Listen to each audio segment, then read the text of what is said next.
Des chocolats, il invite un tas de fonctionnaires à l'Élysée, à Noël ou au premier de l'an. Personne ne considère que c'est une incitation à la désobéissance. Lui, il envoie des chocolats et demande aux fonctionnaires de ne pas créer de guerre civile et de limiter les morts. Et ben c'est de la nuisance pour l'intérêt général, c'est une aberration pas possible. Est-ce que vous étiez venu dans l'espoir de pouvoir assister à cette audience? À cette audience, voilà, la justice française est publique. Elle est faite par des fonctionnaires qui doivent se nommer. Là, le nom des magistrats ne figure pas devant les portes. Donc tout est bafoué en permanence, ces gens ont peur.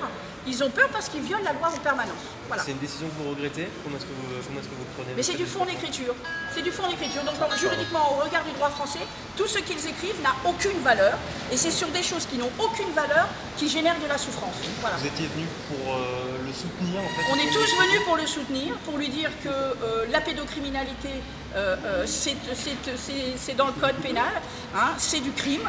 La pédocriminalité, c'est du crime. Donc c'est normal qu'on condamne des criminels.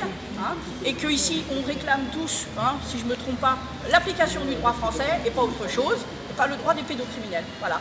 Et là, la personne qui fait son travail, il faut bien quand même comprendre que dénoncer des crimes, c'est une obligation légale. Si on ne le fait pas, on va en prison. Mais celui qui dénonce, il est dans la loi. Il aurait dû être en prison s'il n'avait pas dénoncé. Et encore, il a dénoncé publiquement. Tout ce que fait Carl Zéro, tout ce que nous on fait, il le fait. Et ben lui, il a offert des chocolats. Ah ben je suis désolée, j'ai pas offert de chocolat, mais ça peut pas, on ne peut pas considérer ça comme une incitation à la désobéissance. C'est du délire, c'est du délire, c'est du n'importe quoi. Alors quand on voit que les magistrats en ce moment, et comme depuis des années, ils réclament toujours plus d'argent, parce qu'ils prétendent ne pas avoir le temps et les moyens, mais là ils ont le temps de persécuter un mec qui leur dit de faire leur travail. Donc, il y a bien un problème. Ils ont le temps, ils ont les moyens là de le faire. Hein, donc ça suffit, ils se moquent vraiment de nous. Aujourd'hui, il y a des enfants qui sont violés, hein, et les juges ne font pas d'études, ne font pas d'examen. Il n'y a pas d'IRM des voix basses, il n'y a pas d'enquête Amélie, qui est une procédure spécifique. Il n'y a pas d'examens médicaux, il n'y a pas de certificats médicaux, il n'y a pas de filature faite par la police et la gendarmerie.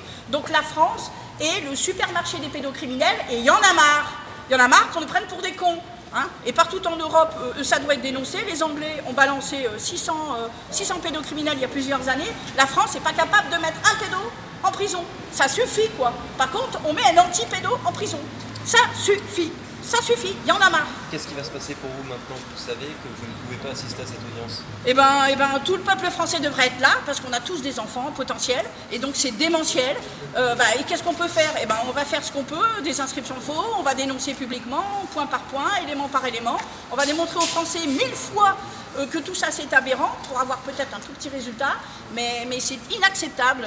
Il va falloir qu'on ridiculise la France à l'étranger, pour que tous les magistrats soient à terre et qu'ils commencent à comprendre que ce qu'ils font, c'est une honte.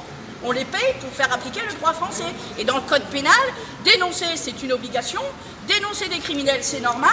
Et mettre les criminels et les pédocriminels en tôle, c'est normal.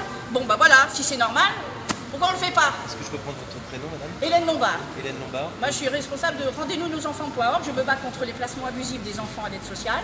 Et on voit bien que la majeure partie des gamins qui sont placés sont violés. Voilà, il suffit d'aller dans toutes les rues de France, de voir tous les gamins, quel que soit leur âge, qui sont à la rue, hein, et vous leur demandez, est-ce que vous êtes passé à la DAS, est-ce que vous êtes passé à la ZEU, ils vont vous dire oui. Est-ce que vous avez été abusé sexuellement, ils vont vous dire oui. Voilà. Vous soutenez Stan depuis combien de temps? Mais Stan, je le connais depuis 2013, après l'affaire de Sainte, je ne connaissais pas avant. Merci beaucoup d'être là. Bravo.